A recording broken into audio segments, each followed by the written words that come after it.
3 years ago, she walked out of the cologne-crowned penthouse with nothing but his scent on her skin and a promise she never meant to keep, that she'd forget him. His mother had made sure of that.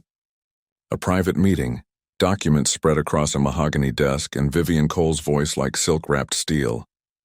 Leave now or watch him lose everything. The company. The inheritance. His entire future. All of it would crumble if Arya stayed. So she ran. London. A new life. A studio built from heartbreak and spite. She thought she'd never see Cassian Cole again. Thought the past was buried deep enough to stay dead.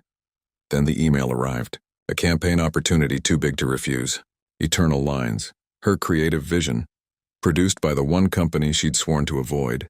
Cole and Crown Media, his empire. His territory. She should have said no. Should have stayed an ocean away. But she signed the contract. Flew back to New York. Told herself she could survive 3 months of forced professionalism. What she didn't know? His mother had been lying for 3 years.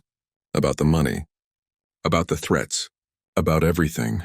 And the proof was about to surface, along with a truth that would destroy the Cole family empire. From the inside out. This is the story of what happened when the woman who was paid to disappear came back, demanding answers.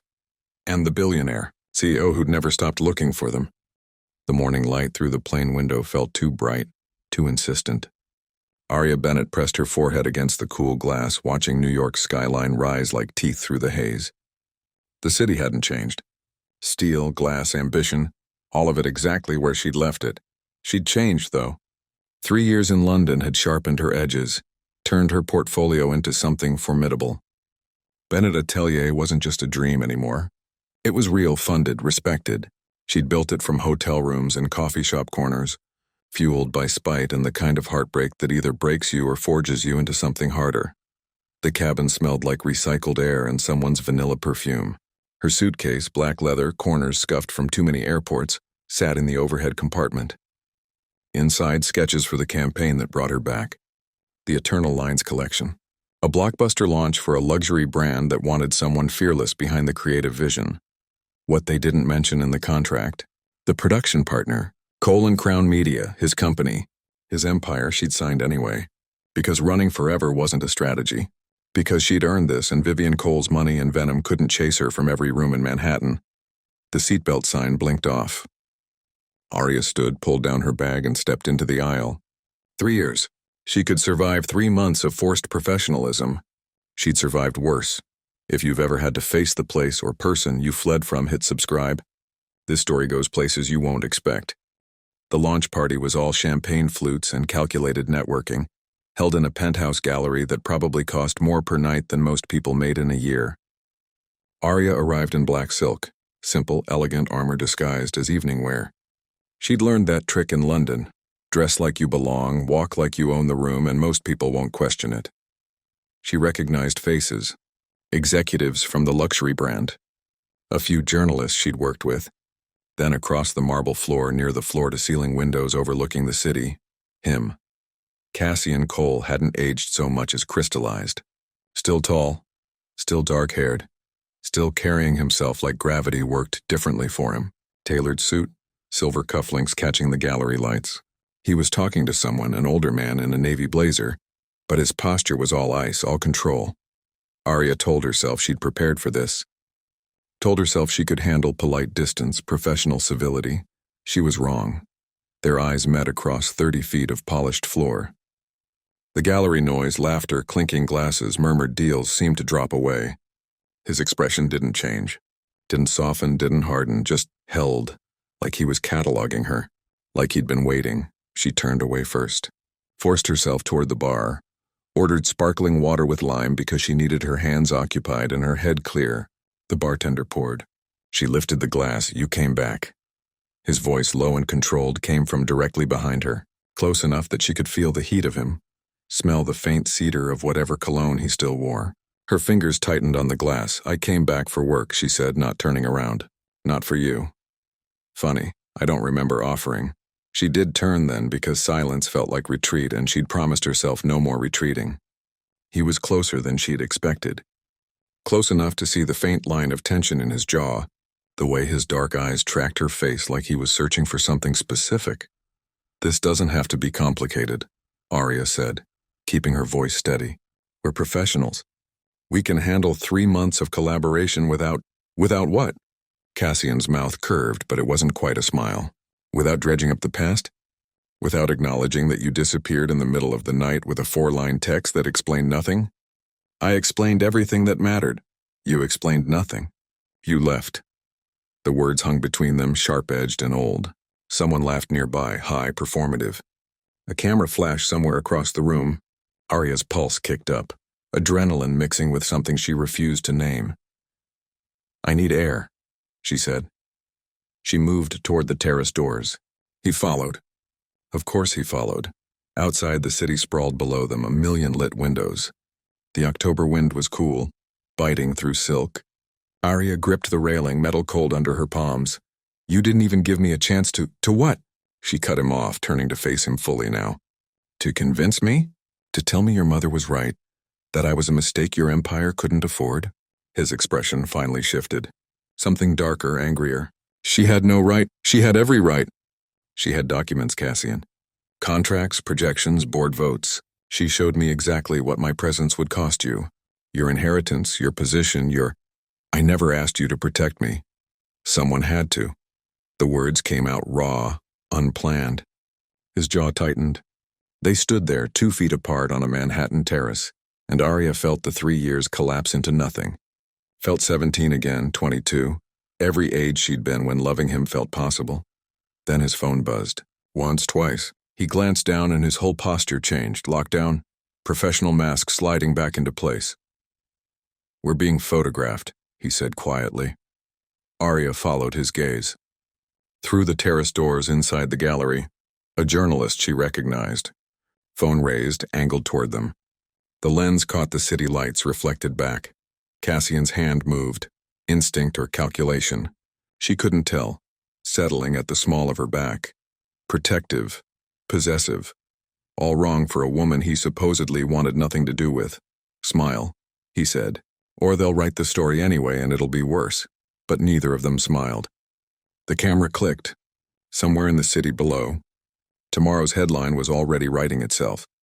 The photograph that was supposed to be casual professionalism would hit the tabloids by morning and cost them both far more than privacy. The headline broke before Arya finished her first coffee the next morning. Coal Air and Mystery Woman heat up launch party. Secret romance? She was scrolling through her phone in the hotel suite. Generic modern furniture, 2 white walls when her email pinged. Subject line, urgent emergency board meeting, 9 a.m. 45 minutes later, she was in the Coal and Crown conference room on the 42nd floor. All glass walls, black leather chairs, a table so polished she could see her reflection in it. Cassian sat at the head, expression carved from stone. His mother, Vivian Cole, sat 3 chairs down, silver hair immaculate, eyes cold as winter. The board members filled the other seats. 10 faces, most of them older, most of them looking at Arya like she was a problem that needed solving. Ms. Bennett, the CFO, a man named Richard something, said, adjusting his reading glasses. "You understand this? Photograph complicates matters." "I understand photography exists," Arya replied. "I don't understand why my presence at a work event is a board-level crisis." "Because," Vivian said, voice silk-wrapped steel, "Coal and Crown's reputation is built on stability, trust, family values.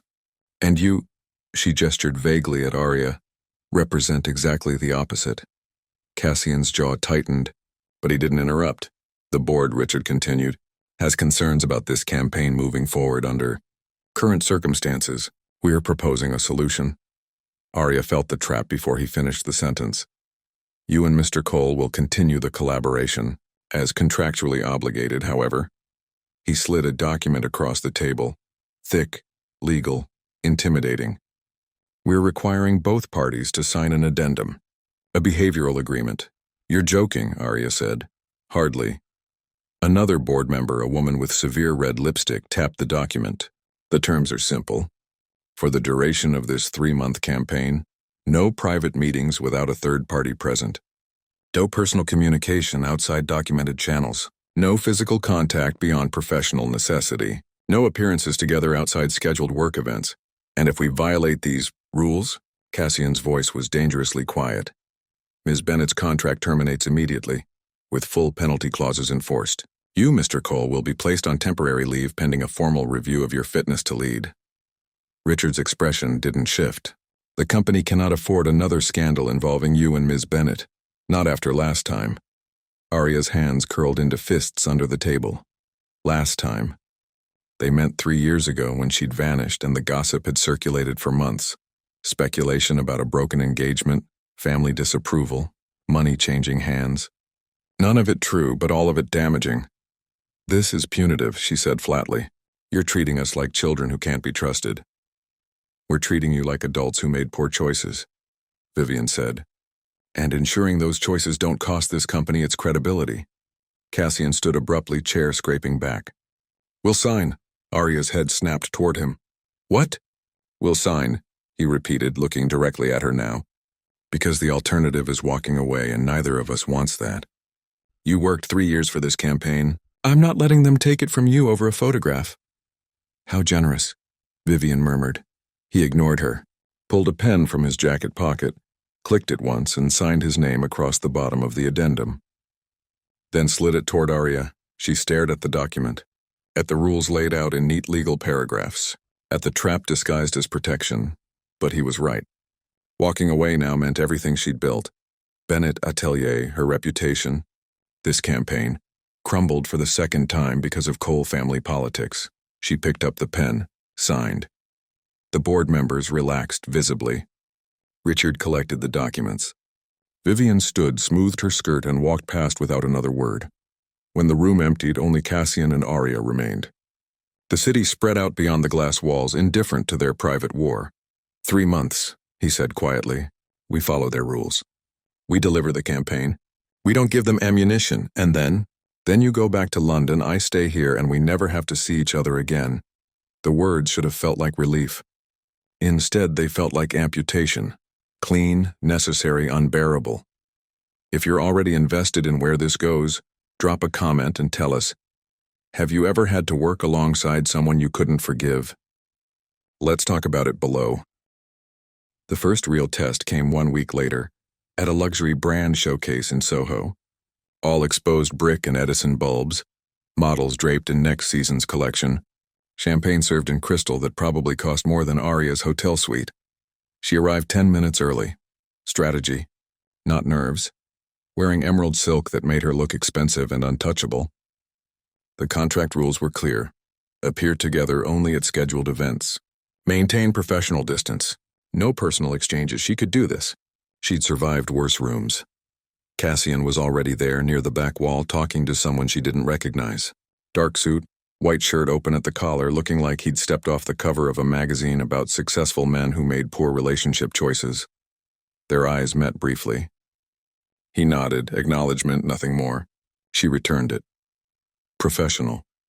Distant. Exactly as required. Then Helena Marsh walked through the door.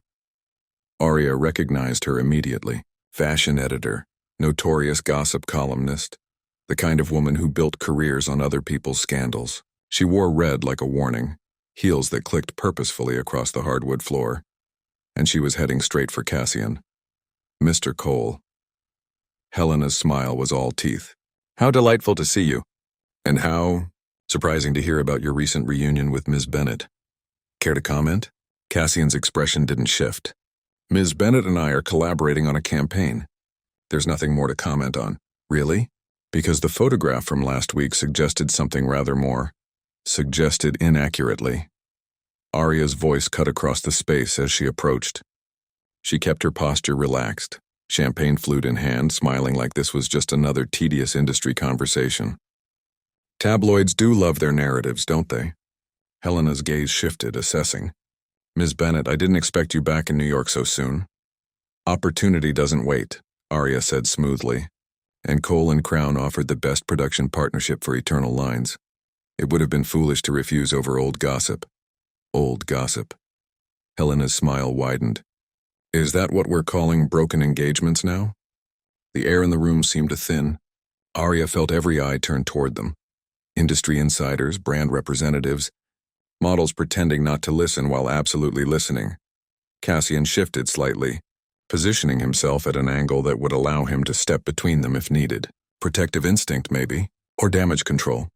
"We were never engaged," Arya said, voice calm, clear, projecting just enough to be overheard. "That was speculation, nothing more. I left New York to pursue opportunities in London. Cassian stayed to lead his company. Two professionals making different choices. It happens every day. And now you're back," Helena pressed. "Working together. Living in the same city again. Surely that's strategic," Cassian interrupted. "Ms. Bennett's creative vision aligned with our production capabilities. The board approved the collaboration based on professional merit, not personal history. How terribly businesslike." Helena's tone dripped skepticism. "And the photograph? The way you were looking at each other?" Arya met Cassian's eyes for one deliberate second, held his gaze long enough to sell the lie they needed people to believe, that this was professional distance, not forced restraint. "We're both passionate about the work," Arya said. "Sometimes that passion reads as something else on camera, but that's all it is, commitment to the project." Helena studied them both, clearly calculating whether there was more blood in the water. Then someone across the room called her name, another opportunity, another target. "Well," she said, smile still fixed in place, "I'm sure we'll be watching this collaboration with great interest." She walked away, heels clicking like a countdown. The moment she was out of earshot, Cassian exhaled slowly. "You handled that well. I've had practice lying," Arya replied, not looking at him. 3 years of it." His jaw tightened, but before he could respond, the brand director approached. A woman named Claire with a tablet and an agenda. "Ms. Bennett, Mr. Cole, if you have a moment. We'd like to discuss the timeline for the Eternal Lines rollout. Work, safe territory." Arya followed Claire toward the presentation screen. Cassian a careful 3 feet behind her, exactly the distance the contract required. But she could still feel the weight of his attention on her back, the way his presence pulled at her gravity even when he stood silent and separate. 3 months. They had 3 months to survive this proximity. It felt impossible. Across the room, someone was recording the entire exchange on their phone, and by midnight, a heavily edited version would land on gossip sites with the headline, "Former lovers deny everything, but body language says otherwise." The Crown boardroom became their battlefield for the next 2 weeks. Glass walls, leather chairs, and tension thick enough to cut. They worked in careful choreography, Arya presenting creative concepts on one side of the table, Cassian reviewing production logistics on the other. Always 3 feet apart, always with witnesses present.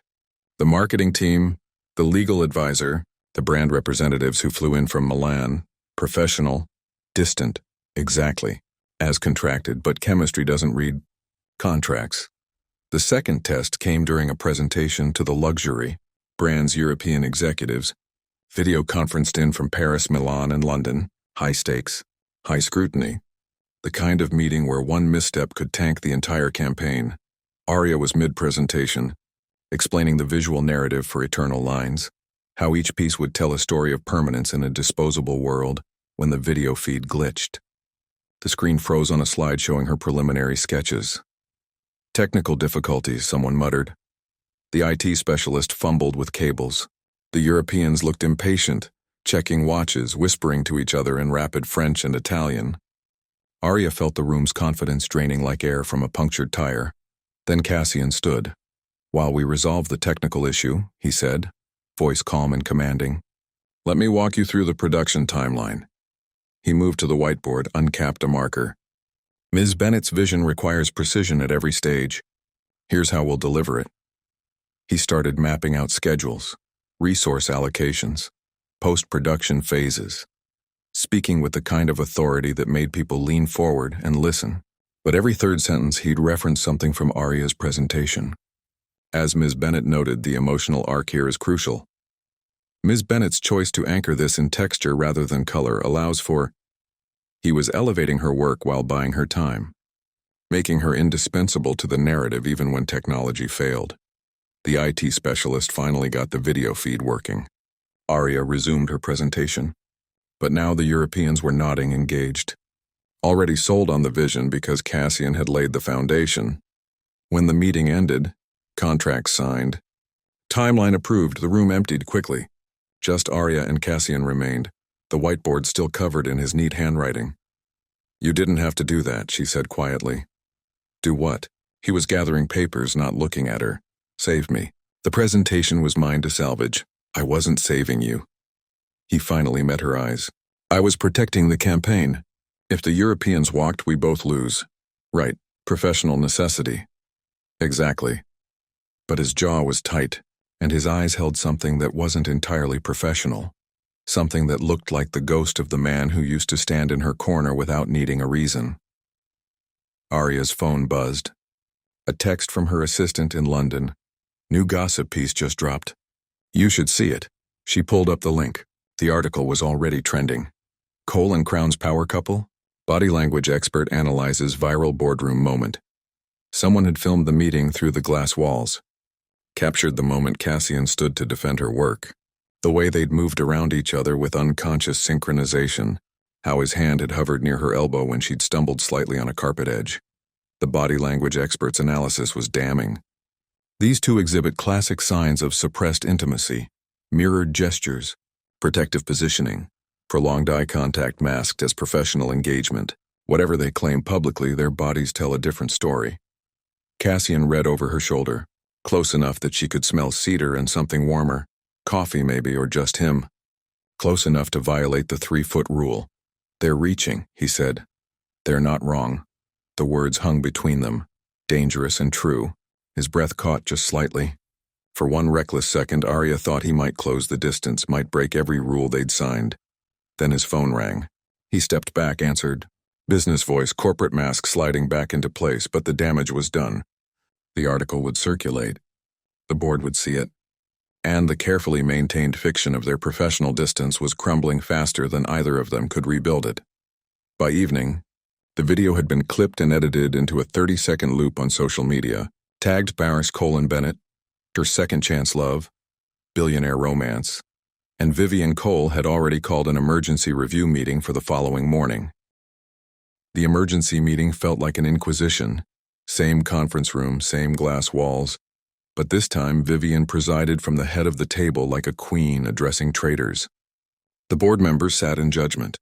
Arya and Cassian occupied opposite sides, still maintaining their contractual distance, though it felt increasingly futile. "This." Vivian slid a tablet across the table, the viral video already cued. "Is unacceptable." The 30-second clip played on loop. Cassian standing to defend Arya's work, the almost touch at her elbow. The way their eyes held half a second too long. "We're not violating the contract," Cassian said flatly. "Check the footage. 3 feet apart. No physical contact. No private communication. We're following every rule." "The letter of the law," Richard, the CFO, interjected, "but not the spirit. The optics are damaging." "The optics," Arya countered, "are of 2 professionals delivering an exceptional campaign. Last I checked, our approval ratings with the European clients hit 98%. The pre-orders for Eternal lines are already exceeding projections by 40%. This campaign is succeeding. Because of the work," she continued, standing now because sitting felt like surrender, not because of gossip. "You want to punish us for body language? For standing too close in a crowded boardroom? That's not professional oversight, that's paranoia." Vivian's expression didn't change. "You underestimate how quickly perception becomes reality, Ms. Bennett. This company cannot afford another scandal, not with the shareholders meeting 3 months away." "Then perhaps," a new voice cut in, "the board should focus on substance over scandal." Every head turned toward the door. A woman stood there, late 50s, silver-streaked dark hair, wearing a navy suit that screamed authority. Eleanor Price, Cole & Crown's lead corporate attorney, known for her brutal honesty and zero tolerance for nonsense. "Ms. Price," Vivian's voice tightened. "This is a closed board meeting. I'm aware. I'm also aware that you're about to make a decision based on a 30-second social media clip instead of actual performance metrics." Eleanor walked to the table, dropped a folder in front of Richard. "The numbers. Client satisfaction, timeline adherence, budget efficiency. Cole & Bennett's collaboration is the most successful campaign launch this company has seen in 5 years." Richard opened the folder. scanned the pages. His expression shifted, surprise then something closer to grudging respect. "These metrics are accurate?" he asked Eleanor. "Verified this morning. The European clients are already requesting Ms. Bennett for their next 2 campaigns. The luxury brand is considering expanding the Eternal Lines collaboration into a multi-year contract. This," she gestured at the tablet, "is noise. That," she pointed at the folder, "is results." Silence settled heavy in the room. Arya felt her heartbeat in her throat, her fingernails digging into her palms. Cassian sat perfectly still, expression unreadable. But she could see the tension in his shoulders. Vivian studied Eleanor for a long moment, then looked at her son. "You're certain this can remain professional?" "We've followed every term of the contract," Cassian replied. "We'll continue to do so. And you, Ms. Bennett?" Arya met Vivian's cold gaze directly. "I came here to do a job. I'm doing it. If that's not enough, terminate my contract and face the penalties. But don't insult me by pretending this is about professionalism when it's clearly about control." The room held its breath. Then Vivian stood, smoothed her skirt, and nodded once to the board. "Continue the campaign. But understand, one more incident, one more viral moment, one more piece of ammunition for the press, and this partnership ends. Immediately, with full penalties enforced on both sides." She walked out, heels clicking against marble. The board members followed like a departing jury. Eleanor remained behind, closing the folder with a decisive snap. "You're welcome," she said dryly. "Why did you intervene?" Arya asked. Eleanor's smile was brief, sharp. "Because I don't like seeing good work sabotaged by bad optics. And because," she glanced at Cassian, "your mother's vendetta is costing this company opportunities. Someone needed to remind the board what actually matters." She left before either of them could respond. Arya and Cassian stood alone in the conference room. The city glittered beyond the glass, indifferent to their private wars. "Thank you," she said quietly, "for not throwing me to the wolves in there. Don't thank me. Eleanor's right, the campaign is working. Protecting it protects us both. Is that all this is? Protection?" The question escaped before she could stop it. Cassian's jaw tightened, his eyes darkening with something she couldn't quite name. "It has to be," he said finally, "because anything else breaks the contract. And breaking the contract ends this." He walked out before she could argue, but the truth settled in Arya's chest like a stone. They were both protecting the wrong thing. That night, an anonymous email landed in Arya's inbox, no sender name, no subject line. Just an attachment, a scanned document from 3 years ago, Vivian Cole's signature at the bottom, and a single line highlighted in yellow: termination payment to Arya Bennett, $500,000. In exchange for permanent departure and non-disclosure regarding relationship with Cassian Cole. Except Arya had never received that money, had never signed that agreement. Someone had forged her signature, and Cassian had believed she'd taken the payment and left. Arya stared at the scanned document until her vision blurred. Then she read it again, and again. The date was from 3 years ago, 2 days before she'd fled New York. The signature at the bottom looked exactly like hers, down to the distinctive loop in the A and the firm slash of the double T. But she'd never signed this, had never even seen it. $500,000 in exchange for her silence and disappearance. Her phone buzzed. A text from an unknown number. "You deserve to know the truth." A friend who, Eleanor? Someone else on the inside? It didn't matter. What mattered was this document existed. That Vivian had created a paper trail making it look like Arya had been paid off. Like she'd walked away for money rather than what? Love? Fear? The memory of Vivian's cold voice in that private study 3 years ago. "He'll choose you and it will destroy him. His inheritance, his company, his family's legacy, all gone. But if you leave now quietly, I'll ensure his future is secure." There had been no mention of money then. Just guilt and consequences and the terrible weight of watching someone you love stand on the edge of ruin. Because they chose you. Arya had left to save him. And Vivian had made it look like she'd left for cash. She grabbed her jacket, her phone, the printed copy of the forged document. The hotel elevator took forever. The lobby was too bright, all polished marble and fake plants. She needed air. Needed to think. Outside, October wind cut through her thin jacket. She walked without direction, past closed boutiques and late-night diners, until she found herself in Bryant Park. Empty at this hour, just shadows and benches and the ghost of summer crowds. She sat on a cold metal bench, pulled out her phone, and did something reckless. She texted Cassian, "We need to talk privately. I know that violates the contract." "I don't care." The response came faster than expected. "Where are you?" "Bryant Park, West Side." "Stay there." 15 minutes later, he appeared at the park entrance. Still in his suit from the office, tie loosened, looking like he'd run part of the way. He crossed the empty lawn, sat beside her, closer than 3 feet, close enough that their shoulders almost touched. "What happened?" he asked. Arya handed him the document. Watched his expression shift as he read. Confusion first, then recognition, then something darker. Fury, maybe, or betrayal. "You didn't sign this," he said finally. "No, but I saw the bank transfer. 500,000 deposited to an account under your name the day after you left. I thought," his voice cracked slightly, "I thought you took the money. That you'd chosen freedom over you." Arya finished the sentence he couldn't. "Cassian, I never opened a bank account. Never touched that money. I left because your mother showed me projections, board votes, shareholder analyses. She said choosing me would cost you everything. I believed her. She lied. She told me enough truth to make the lie believable." Arya pulled her jacket tighter against the cold. The board was unhappy. The shareholders did threaten to pull support. Your inheritance was conditional on family approval. Those things were real, but not insurmountable. We could have fought, and you would have lost. Maybe not immediately, but eventually. The pressure would have cracked us. She looked at him directly now. "I was 22. You were 25. We were kids playing it forever in a world that eats people like us for breakfast."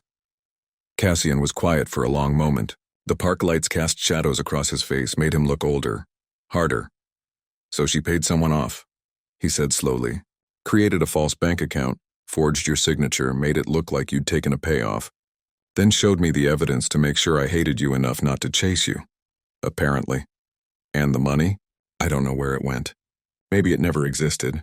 Maybe she paid someone else to play the part of Arya Bennett accepting a bribe." Arya laughed, sharp and bitter. "She's thorough. I'll give her that. I'm sorry." The apology caught her off guard. She turned to find him looking at her with something raw and unguarded, the expression he used to wear in private moments, when the empire and the expectations fell away. "I should have fought harder," he continued. "Should have found you, demanded answers. Instead, I let pride and anger convince me you'd chosen money over." He stopped, started again. "Over what we had."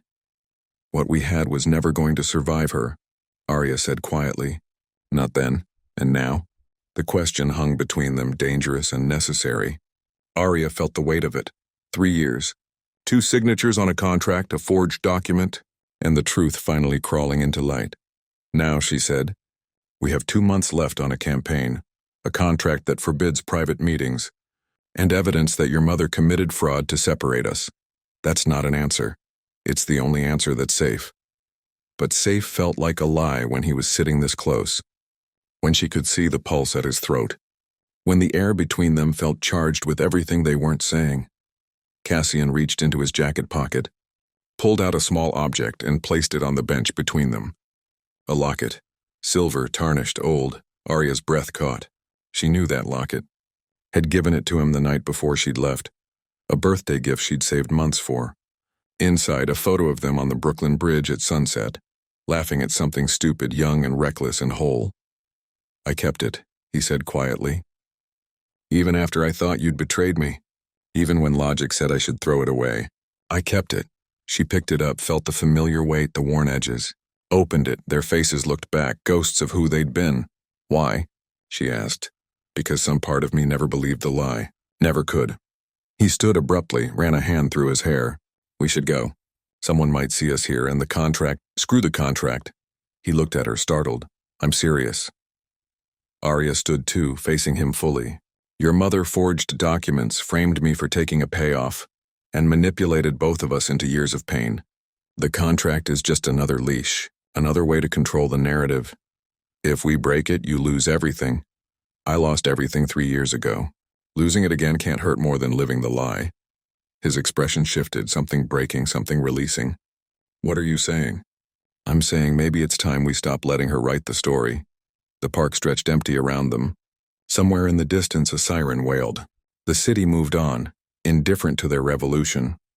Cassian's hand moved, slow, deliberate, reaching for hers. His fingers brushed her palm, warm against the October cold. If we do this, he said, we fight together. No more running, no more protection. Together, she agreed, their hands clasped. The contract broke in the space between one heartbeat and the next. If you're invested in this story, subscribe now, because what comes next changes everything. They didn't leave the park immediately. Instead, Cassian pulled her toward a less exposed bench partially hidden by oak trees, and they sat together in silence while the weight of their decision settled. No more 3 feet apart, no more witnesses, just them in the cold October night and 3 years of unspoken truth finally demanding air. Tell me what happened, Cassian said, the real version. Not the abbreviated text you sent before disappearing.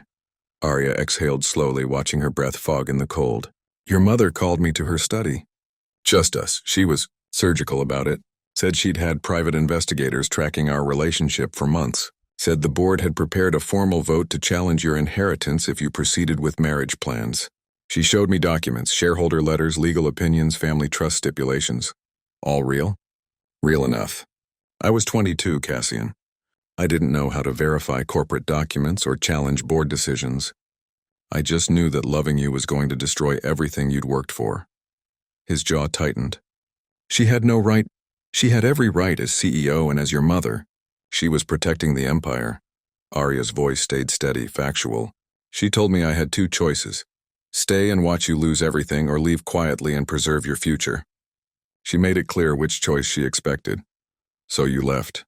So I left. I packed a suitcase, wrote you a text I rewrote 40 times and still got wrong, and took a 6 a.m. flight to London. I stayed in a hostel for 3 weeks while I figured out what to do next. Built Bennett Atelier from hotel Wi-Fi and coffee shop corners. Pretended I was fine. Were you? No. The word hung simple and devastating. Cassian shifted on the bench, turning to face her more directly. I spent 6 months convinced you'd taken the money and run. That I'd been a convenient stepping stone to financial security. My mother showed me the bank records, the transfer receipts, the account opened in your name. It was thorough. She is nothing if not thorough. I wanted to hate you. His voice dropped lower. Needed to, maybe. Because hating you felt safer than admitting I'd lost the only person who ever looked at me like I was more than the Empire. Arya felt something crack in her chest. Cassian, let me finish. He was looking at her now with that unguarded expression she remembered from late nights in his apartment, when the world was just them and possibility. I tried dating other people. Professional, appropriate women my mother approved of. It was miserable. They wanted Cole & Crown, the penthouse, the status. None of them wanted me. I wanted you. Past tense, the question was quiet, careful, loaded with 3 years of distance. Arya's hand was still clasped in his, their fingers intertwined on the bench between them. She could feel his pulse against her palm, steady and real. Present tense, she admitted.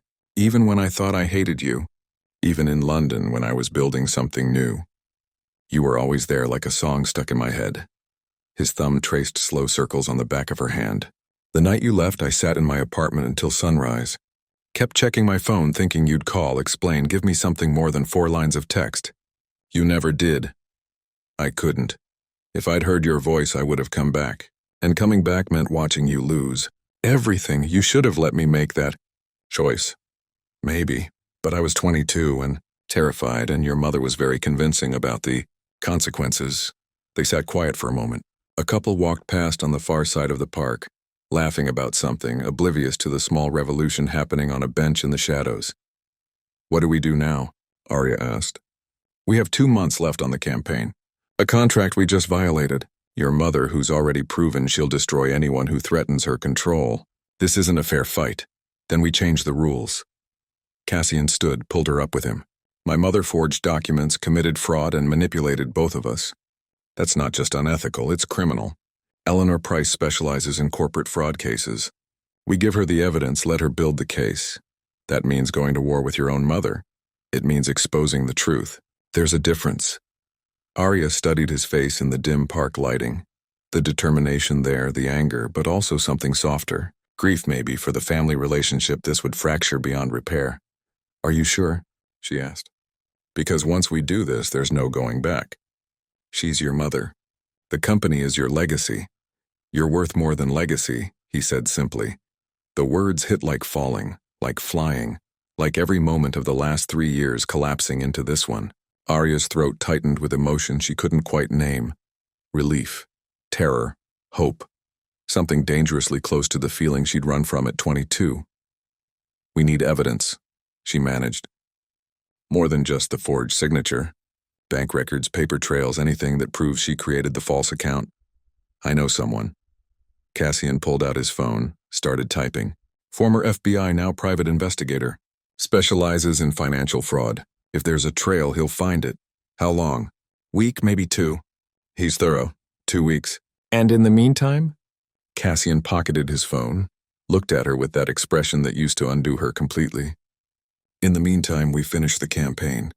We deliver eternal lines exactly as promised. We don't give my mother or the board any professional ammunition.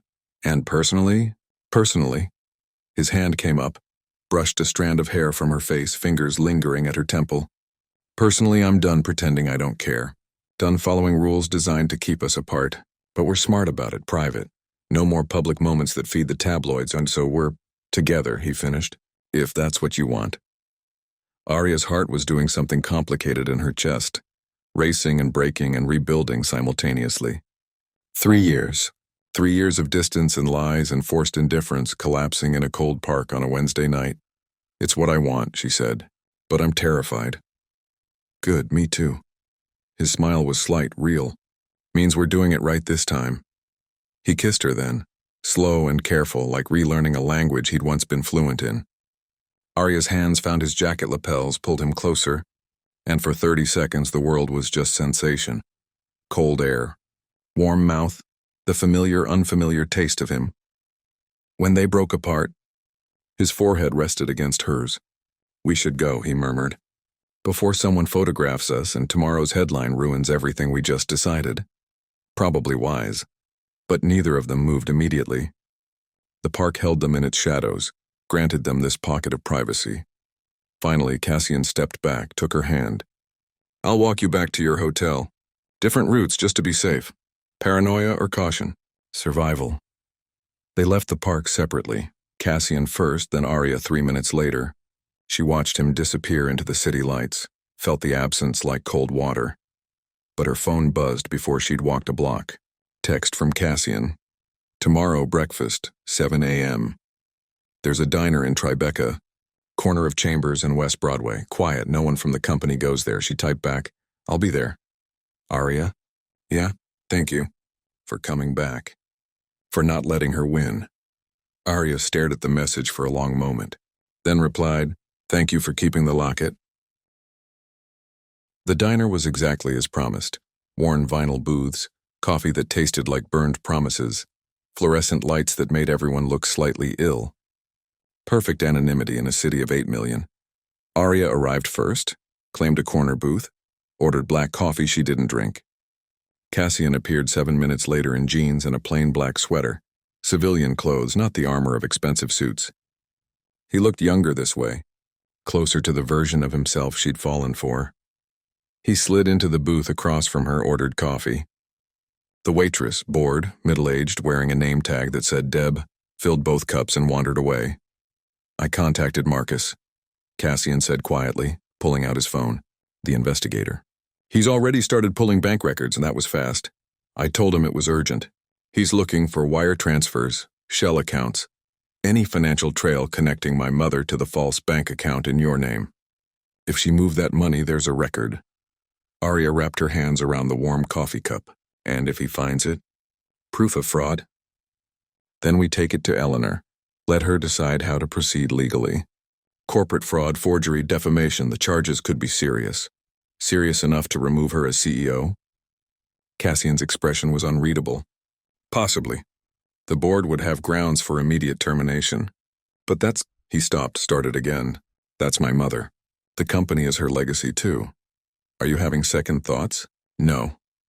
But I'm not pretending this won't destroy my family. His voice was steady but strained. My father's been dead 8 years. My mother and we've had a complicated relationship, but she's still the only parent I have left. Taking her down means I'm alone. Arya reached across the table, covered his hand with hers. You're not alone. He looked at their joined hands, then at her face. 3 years ago, you left to protect me. Now I'm about to destroy my family to protect us. The irony isn't lost. The difference is I'm not running this time. We face it together. His fingers tightened around hers. Marcus said he'd have preliminary findings in 48 hours. Full report within a week. And until then, we work, we deliver the campaign. We don't give anyone reason to question our professionalism. The diner door jingled. A man in a business suit walked in, glanced around, ordered coffee to go. Casual, normal. But Cassian tensed slightly, pulled his hand back, created distance. Old habits. Survival instincts. The knowledge that they were still walking a tightrope. The man left. The tension eased. Tell me about London, Cassian said, shifting subjects. The real version, not the resume highlights. So Arya told him. About the hostel that smelled like cigarettes and regret. The first client who'd taken a chance on an unknown designer with no connections. The late nights in her studio apartment, sketching designs by lamplight because proper lighting cost money she didn't have. The slow, brutal climb from nobody to somebody. Bennett Atelier now employs 17 people, she said. Full-time staff, not contractors.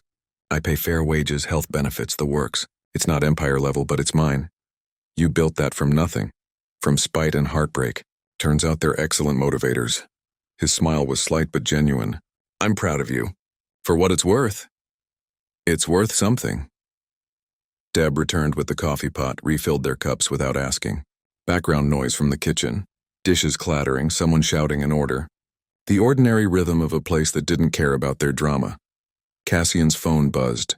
He glanced at the screen and his entire posture changed. Tension flooding back, jaw tightening. What? Arya asked. He turned the phone toward her. Email from Richard, the CFO, time-stamped 6:47 a.m. Subject line, urgent, contract review required. The message was brief. Security footage from Bryant Park last night shows you and Ms. Bennett in clear violation of your behavioral contract. Board meeting, 9 a.m. today. Attendance mandatory. Bring your attorney. Arya's stomach dropped. They were watching us? Or someone saw us and reported it. Cassian's voice was flat, controlled. Either way, they have evidence. Physical contact, private meeting without witnesses, clear contract violation. What are the penalties? For me, temporary suspension, formal review. For you, immediate termination, full financial penalties. Possibly blacklisting from future contracts with any Crown partner companies. The coffee tasted like acid. Arya pushed the cup away. How much are the financial penalties? 200,000, plus return of any advance payments. I don't have that kind of cash liquid. Bennett Atelier's assets are mostly tied up in equipment and inventory. I know. Cassian was already texting someone. I'm calling Eleanor. She needs to be at this meeting. Cassian, if they terminate me, the campaign falls apart. Eternal Lines was designed around my creative vision. Any replacement would take months to onboard, which is exactly what my mother wants. Kill the campaign, remove you from my life again, and reassert control. He finished texting, looked at her with grim determination. We're not letting that happen. How do we fight this? We violated the contract. The evidence is clear. We fight by changing the narrative. He stood, dropped cash on the table for the coffee. Come on. We have 90 minutes before the board meeting. We need to meet with Eleanor and prepare a defense. What defense? We broke the rules. No. His eyes were hard now, strategic. We responded to evidence of criminal fraud. The contract was signed under false pretenses based on forged documents and corporate misconduct. Eleanor can argue the contract itself is invalid. It was a long shot. Arya knew it. Cassian knew it. But it was the only shot they had. They left the diner separately again. Caution even when it probably didn't matter anymore. Arya's phone buzzed as she walked toward the subway. Text from an unknown number. You should have stayed gone. This is your last warning. VC, Vivian, making her position clear. Arya deleted the text, kept walking. She'd run once. She wouldn't run again. If you're as hooked as we are, drop a comment. Would you fight for love against impossible odds or play it safe? Let's talk below. Eleanor Price arrived at Cole & Crown's headquarters 20 minutes before the board meeting, carrying a leather briefcase and an expression that could freeze fire. She met Arya and Cassian in a small conference room on the 40th floor. Glass walls, but blinds pulled for privacy. The forged document lay on the table between them like evidence at a crime scene. They have security footage, Eleanor said, pulling up the video on her tablet. Bryant Park last night, 10:47 p.m., physical contact, prolonged conversation, clear violation of your behavioral contract. The footage was grainy but damning. Cassian's hand taking Arya's. The kiss, brief but unmistakable. Their foreheads pressed together in the moments after. Can you argue the contract is invalid? Cassian asked. Based on the forged document? Eleanor was quiet for a moment, studying the paperwork. The contract you signed was separate from this termination agreement. Legally, they're not directly connected. I can argue that Vivian's fraud creates grounds for contractual invalidity, but it's weak. The board can claim the behavioral contract was implemented for legitimate business reasons regardless of past misconduct. So we lose, Arya said flatly. Not necessarily. But we're fighting from a disadvantaged position. Eleanor checked her watch. We have 15 minutes. Here's what we do. I argue for a 30-day review period instead of immediate termination. That buys time for Marcus to complete his investigation. If he finds solid proof of fraud, we bring criminal charges and the entire power dynamic shifts. And if he doesn't find proof, Arya pressed. Then you're terminated, you pay the penalties, and Cassian faces suspension pending review. Eleanor's expression softened slightly. I won't lie to you, the odds aren't good. Vivian has been planning this for 3 years. She's careful. The board meeting started exactly at 9 a.m. Same conference room as always, but this time the atmosphere was executioner cold. Vivian sat at the head of the table, perfectly composed. The board members filled the other seats, expressions ranging from sympathetic to hostile. Richard, the CFO, had the security footage cued on the main screen. Eleanor sat beside Arya and Cassian, legal pad open, pen ready. Let's begin, Vivian said. We're here to address a clear and documented violation of the behavioral contract signed by Mr. Cole and Ms. Bennett. Richard, present the evidence. The security footage played on the screen. Twice. Every board member watched. No one spoke. When it finished, Richard turned to face them. The contract terms were explicit. No physical contact beyond professional necessity. No private meetings without witnesses. This footage shows both violations. Ms. Bennett, Mr. Cole? Vivian's voice was silk-wrapped steel. Do you deny that this footage shows you? Cassian spoke first. We don't deny it. Do you deny that you violated the contract terms? We don't deny that either. A murmur rippled through the board. Eleanor made a note on her pad but didn't interrupt. Vivian's expression didn't change. Then the terms are clear. Ms. Bennett, your contract is terminated effective immediately. You have 72 hours to return all company materials and pay the financial penalties outlined in Section 12B. Mr. Cole, you are suspended from all executive duties pending a formal review of your fitness to lead. This review will commence in 30 days. I'm calling for a motion to delay, Eleanor said calmly. 30 days to allow for proper investigation of relevant circumstances. What circumstances?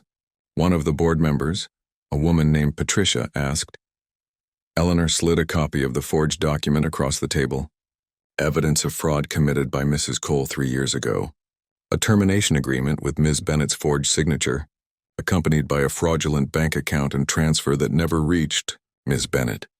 This document was used to manipulate both parties and may render the current behavioral contract invalid. The room went silent. Vivian's composure cracked, just slightly, just enough. That's a serious accusation. It's a documented fact. Ms. Bennett never signed this document, never received the funds. A forensic analysis of the signature will prove forgery. We're requesting 30 days to complete a full investigation before any terminations are finalized. Richard examined the document, his expression shifting from skepticism to concern. If this is accurate, it's not, Vivian cut in sharply. This is a fabrication designed to deflect from contract violations. Ms. Bennett left of her own accord 3 years ago. The bank transfer was legitimate. This document proves it. Then you won't object to a forensic examination, Eleanor replied. Or a full audit of the account that received the funds. Vivian's jaw tightened. This is a waste of the board's time. No, Patricia said slowly. This is potentially criminal fraud. If Mrs. Cole did forge documents and create false accounts, that's grounds for immediate removal. We need to investigate. I second the motion for a 30-day delay, another board member added. The vote happened quickly, 7 in favor of the delay, 3 opposed. The motion passed. Vivian stood abruptly. You're making a mistake. Both of them have violated clear contractual terms. Their personal relationship is a liability this company cannot afford. And if you committed fraud to create that liability, Patricia countered, then the company's real problem is you, not them. Vivian walked out. The door closed with a decisive click. Eleanor gathered her materials.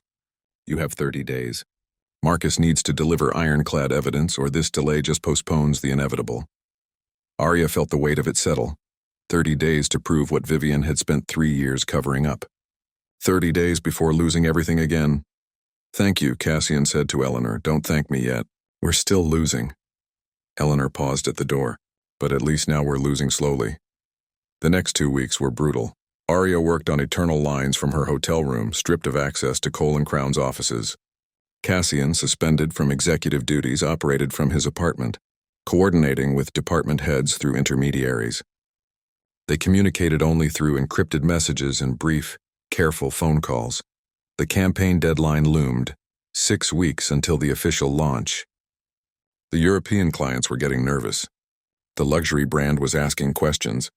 And the press had caught wind of the board meeting, publishing speculation pieces with headlines like Cole Empire in Crisis and Billionaire CEO Suspended, Romance or Corporate Sabotage? Marcus, the investigator, worked in silence. No updates, no progress reports. Just still digging.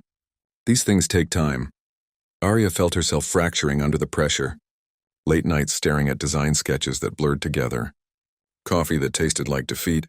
Phone calls with her London team trying to explain why their founder might be facing career-destroying penalties.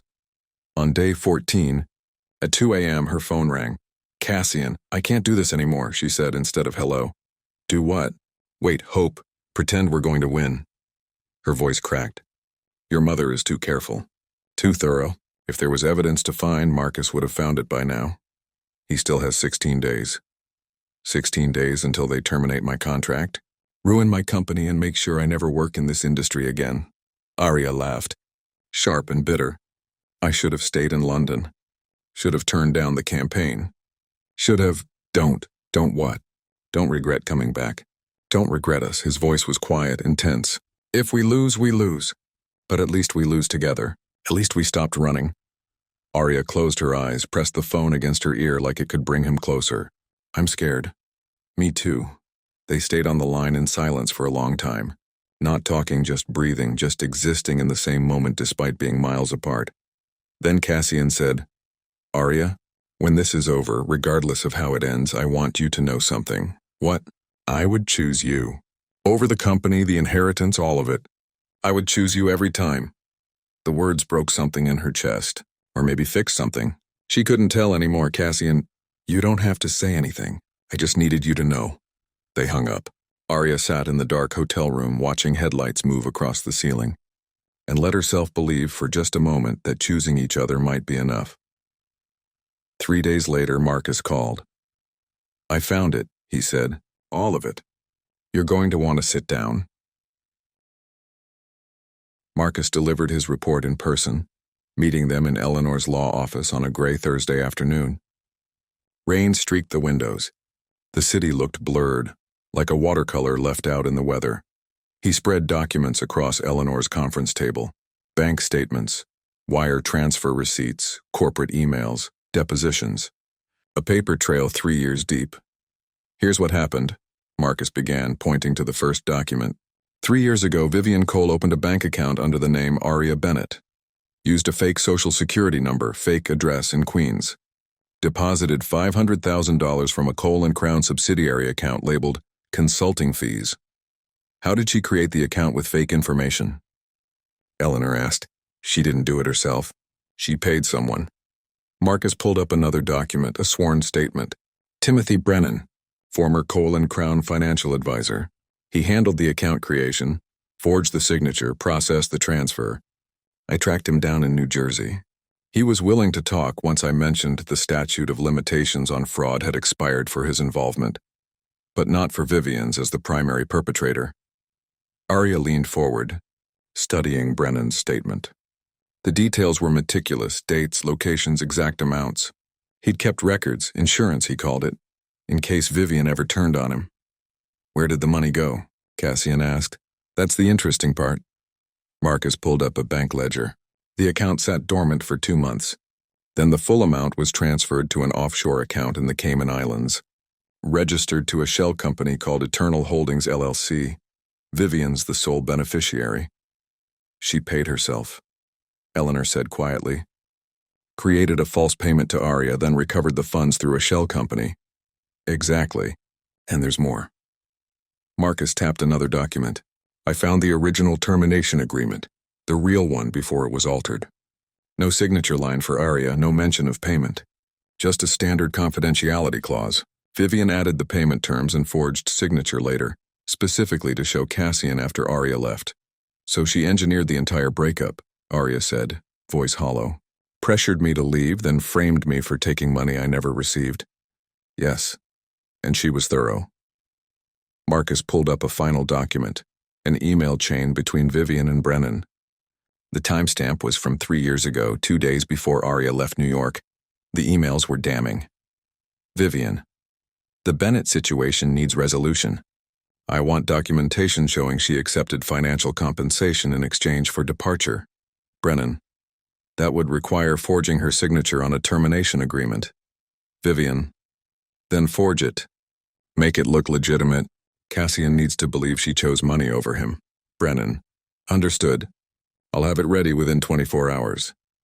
Cassian read the exchange twice, his expression hardening with each pass.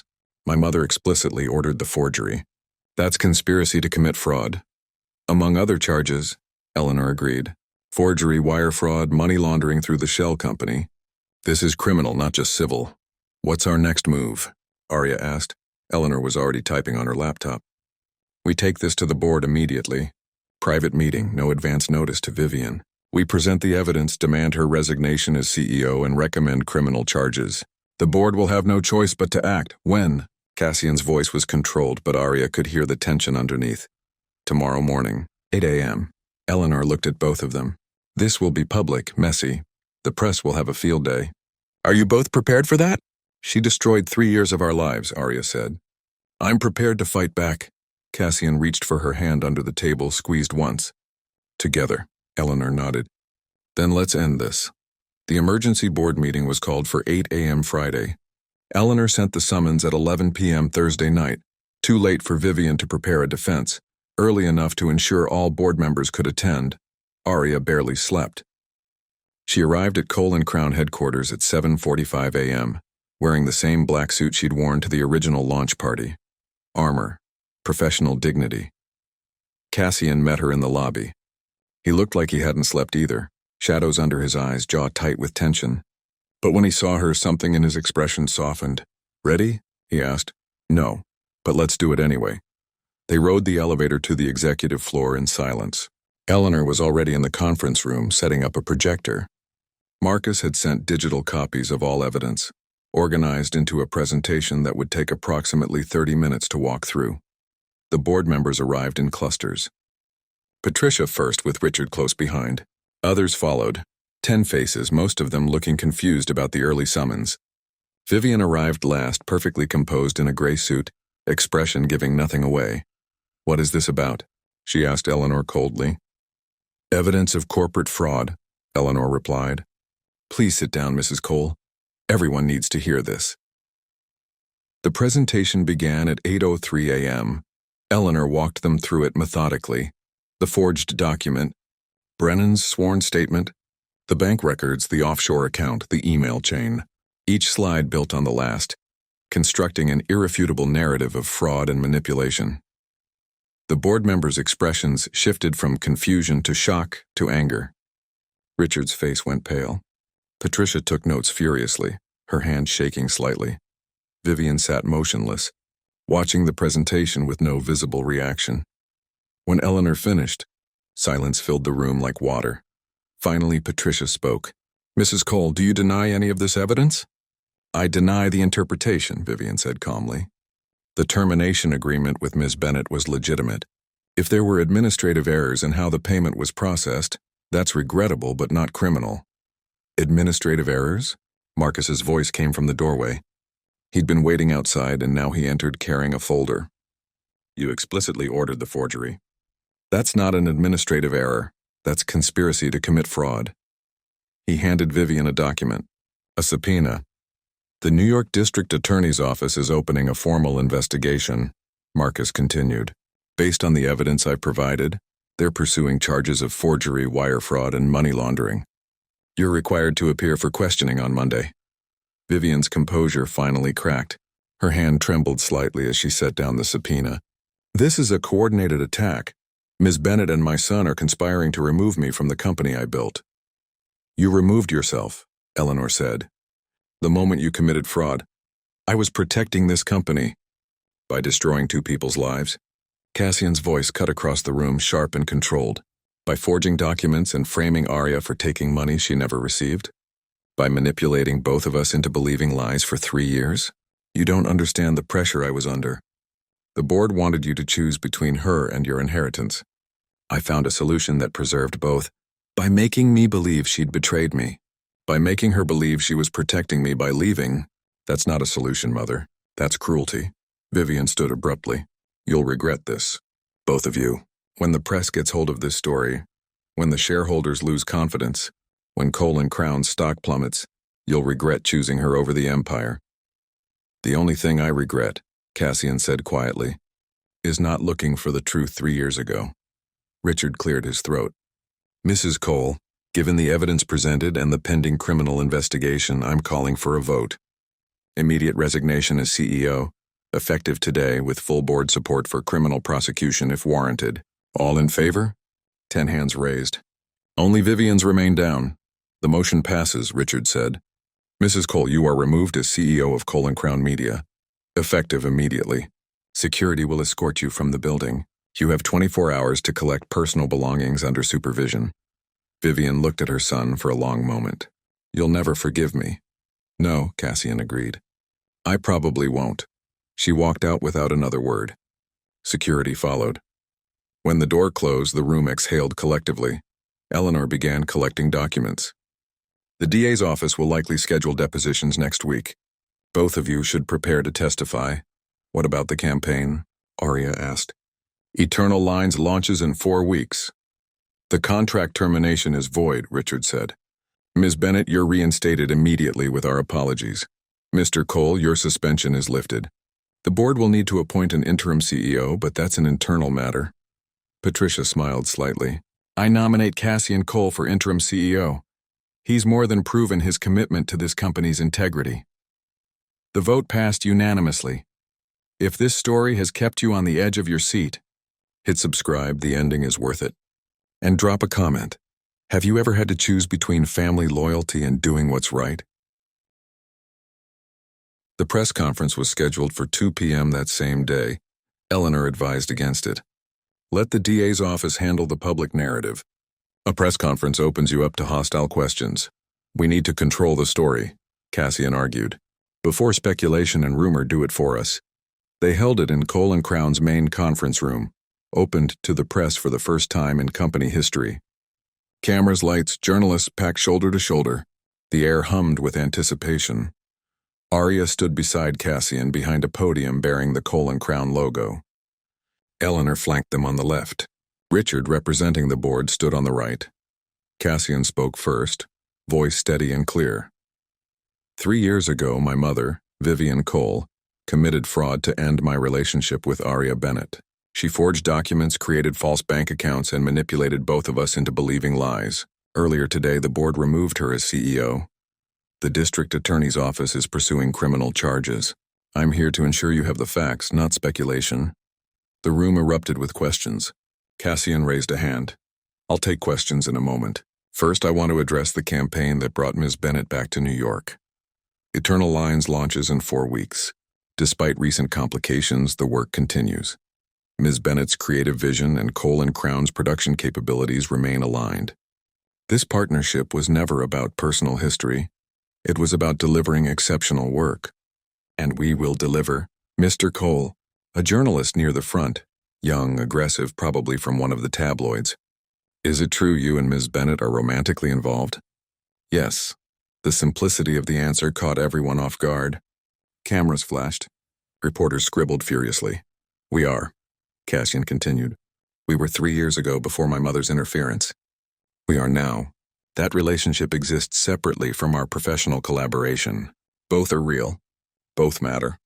But only one is relevant to this company's operations. Ms. Bennett. A different journalist, this one with a more measured tone. You left New York 3 years ago under mysterious circumstances. Why come back? Arya stepped closer to the microphone. I left because I was manipulated into believing my presence was destroying someone I cared about. I came back because I'd built something worth defending, my company, my reputation, my work. I didn't come back for Cassian, but I'm grateful I found him again anyway. Do you forgive Mrs. Cole for what she did? No, but I understand what drove her. She saw me as a threat to her son's future and the company's stability. She was wrong, but I understand the impulse to protect what you've built, even through terrible means.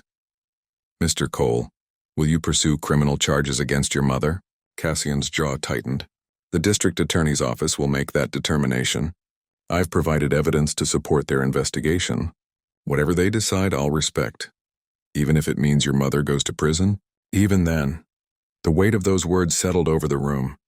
This wasn't just corporate drama. This was a family fracturing in real time, played out under camera lights and journalist scrutiny. Another question. This one from a business reporter. What happens to Cole & Crown now? Your mother built this company from a single production house to a media empire. Can you lead it without her? My mother built an empire, but empires require foundations of trust, integrity, and truth. She compromised all three. I intend to rebuild what she damaged, starting with this company's reputation. Cassian glanced at Richard. The board has appointed me interim CEO. My first action is implementing a comprehensive ethics review of all company operations. No more secrets. No more manipulation. Just honest work. Patricia stepped forward, taking the microphone. The board stands behind Mr. Cole. We've reviewed his leadership during this crisis. His commitment to truth over convenience, his willingness to hold even his own mother accountable. That's the kind of leadership Cole & Crown needs. Ms. Bennett, a journalist from a fashion magazine. Bennett Atelier is based in London. Will you be relocating to New York permanently? Arya hesitated. She and Cassian hadn't discussed this, hadn't had time to think beyond surviving the immediate crisis. I don't know yet, she answered honestly. My team is in London. My studio is there. But I'm here for Eternal Lines, and I'm committed to seeing it through. After that, she glanced at Cassian. We'll figure it out. The press conference continued for another 30 minutes. Questions about the campaign timeline, the board's plans for permanent CEO appointment, whether other Cole family members knew about Vivian's actions. Cassian and Arya answered what they could, deflected what they couldn't, and maintained a united front that cameras caught from every angle. When it ended, Eleanor ushered them out through a side exit, away from the lingering journalists. That went better than expected, she said. You controlled the narrative, made it about ethics and accountability, not just personal drama. Will it be enough? Arya asked. Enough for what?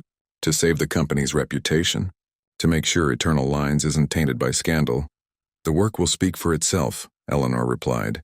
You focus on delivering that campaign. Let the legal process handle the rest. They separated in the parking garage, Eleanor to her office, Richard back upstairs to manage board logistics. Arya and Cassian stood beside his car, the concrete space empty and echoing. You okay? She asked. My mother's facing criminal charges because I chose you. His voice was flat, emotionless. No, I'm not okay. But I'd do it again. Arya reached for his hand. We could still walk away. You could tell the DA you want to drop the investigation, reconcile with your mother, and let her win. Let her believe that manipulation and fraud are acceptable tools? He shook his head. No, she needs to face consequences. even if it destroys what's left of our relationship. I'm sorry. Don't be. You didn't do this. She did. He squeezed her hand. Come on. I'll drive you back to your hotel. We both need sleep. Actually, Arya took a breath. I'd rather not be alone tonight. If that's okay. His expression softened. My apartment? Your apartment. They drove through Manhattan in rush hour traffic, the city indifferent to their small revolution. At his building, one of those converted lofts in Tribeca with exposed brick and floor-to-ceiling windows, Cassian led her upstairs to the same apartment she'd left 3 years ago. It looked different. New furniture, darker color scheme, less warmth. It's like he'd stripped away anything that reminded him of her and rebuilt something functional but cold. It's changed, she said. I changed. He dropped his keys on the kitchen counter. After you left, I couldn't stand the old place. Everything reminded me of you. So I renovated, made it feel less like home and more like just space. Arya wandered to the windows, looked out at the city sprawling below, the same view they used to watch from his old couch wrapped in blankets and possibility. Do you regret any of it? She asked quietly. The last 3 years. London, the distance, all of it. I regret believing my mother's lies. I regret not fighting harder to find you. He came to stand beside her, but I don't regret this. Right now. Standing here with you, knowing the truth. However we got here, I don't regret where we ended up. She turned to face him. I'm still scared. The campaign. Your mother's trial. Figuring out what comes after. All of it terrifies me. Good. We can be terrified together. He kissed her then, slow and deliberate, like sealing a promise. Arya's hands found the collar of his shirt, pulled him closer. And for a few minutes the world narrowed to just this, heartbeat and breath and the knowledge that they'd survived. When they broke apart, Cassian's phone buzzed. He glanced at the screen, then showed her the notification. A news alert. Former Crown CEO Vivian Cole arrested on fraud charges, bail. Set at $2 million, the article was brief. Vivian had been taken into custody that evening, charged with multiple counts of fraud, forgery, and money laundering. Her attorney had posted bail. Trial date pending. It's really happening, Arya said. Yeah, it is. They stood there watching the city lights come on, building by building, until Manhattan looked like a constellation that forgot to stay in the sky. Tomorrow would bring new challenges, campaign deadlines, legal depositions, press scrutiny. But tonight they had this, truth and proximity and the hard-won right to stop running. The trial took 7 months. Vivian Cole's attorney fought hard, arguing that corporate decisions shouldn't be criminalized, that Brennan's testimony was suspect, that the evidence was circumstantial. But the paper trail was too thorough, the email chain too explicit. The jury deliberated for 3 days, guilty on all counts. The judge sentenced her to 4 years in minimum security federal prison, with possibility of parole after 2. Cole & Crown's legal team negotiated a separate settlement. Vivian would surrender all her shares, resign permanently from any company role, and be barred from any future involvement in corporate governance. Cassian attended every day of the trial. Arya joined him for the verdict. When the judge read the sentence, Vivian turned to look at her son. Her expression was unreadable. Pride, maybe, or regret, or just the hollow acknowledgement that she'd lost. Cassian held her gaze for 3 seconds, then looked away. They didn't speak. Security led Vivian out. The courtroom emptied. Outside, rain fell in soft sheets. Arya and Cassian stood under the courthouse awning, watching people hurry past with umbrellas and briefcases and lives that didn't include family members being sentenced to federal prison. Are you okay? Arya asked. Eventually, maybe. His voice was quiet. Right now I'm just tired. Do you want to be alone? No, but I want to stop talking about this. He looked at her. Tell me about something else. Anything else? So she told him about Eternal Lines. The campaign had launched 3 months earlier, while the trial was still ongoing. Despite the scandal, or maybe because of it, the collection sold out within 48 hours. The luxury brand extended their contract. Bennett Atelier's London office had to hire 10 new designers to keep up with demand. International fashion magazines featured the collection in 7 countries. They want a follow-up, Arya said.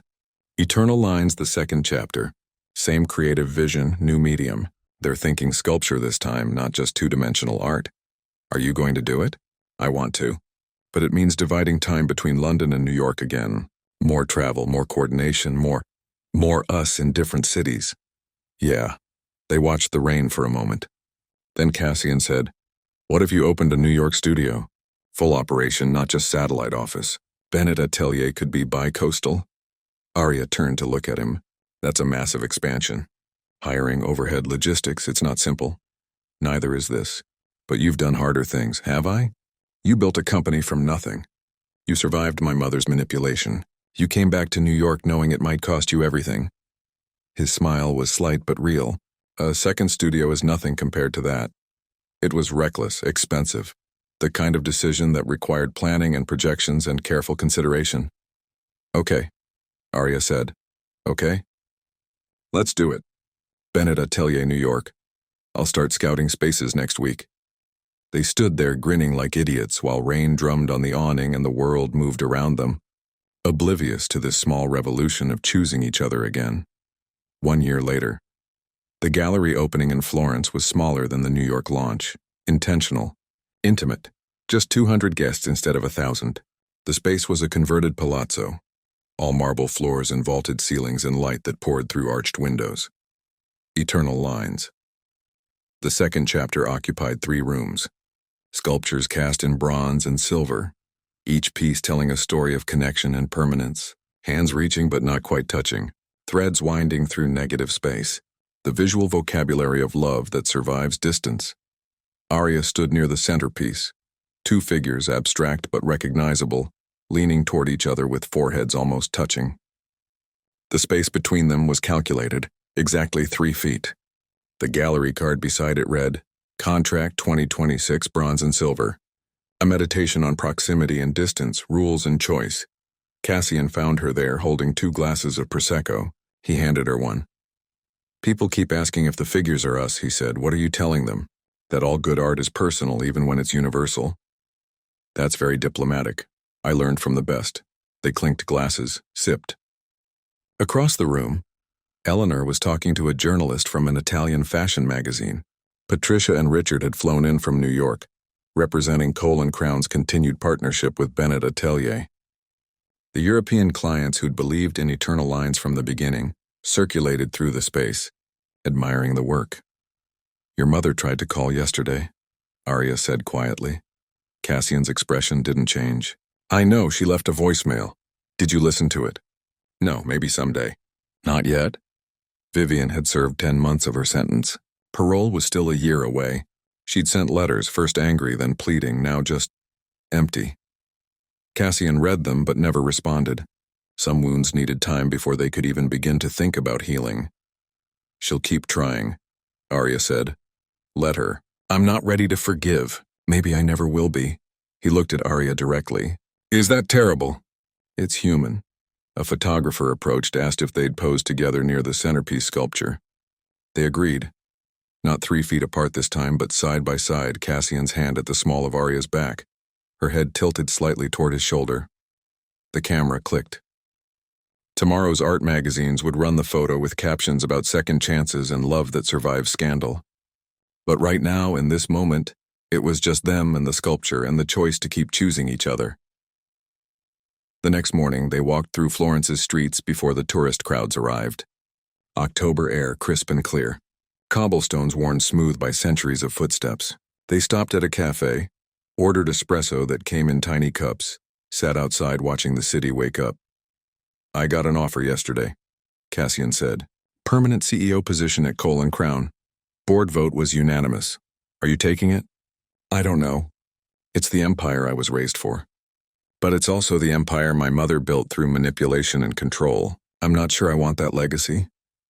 "What do you want?" He was quiet for a moment, watching a street vendor set up his flower cart across the piazza. "I want to build something new. Not empire, not legacy, just good work with people who matter." "Like what?" "Smaller production company. Independent films, art house projects, stuff that doesn't require board approval and shareholder meetings. I've been talking to a few directors, some writers. They're interested. That's a big shift. So is this." He gestured between them.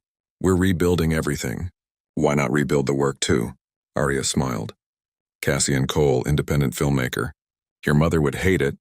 Exactly. They finished their espresso, left euros on the table, and walked back toward their hotel. The morning sun caught Florence's terracotta roofs, turned them gold. Somewhere church bells rang the hour. Life moved on, indifferent, beautiful, full of possibility. That night, at a restaurant overlooking the Arno River, Cassian pulled a small velvet box from his jacket pocket and placed it on the table between them. Arya stared at it. It's your choice, he said quickly. No pressure, no expectations. But I wanted you to know I'm in this completely. London, New York, wherever. However you want to build our future, I want to build it with you. She opened the box. Inside, a simple silver band, no diamond, no ostentation. Engraved on the inside, together. It's perfect, she said. Is that a yes?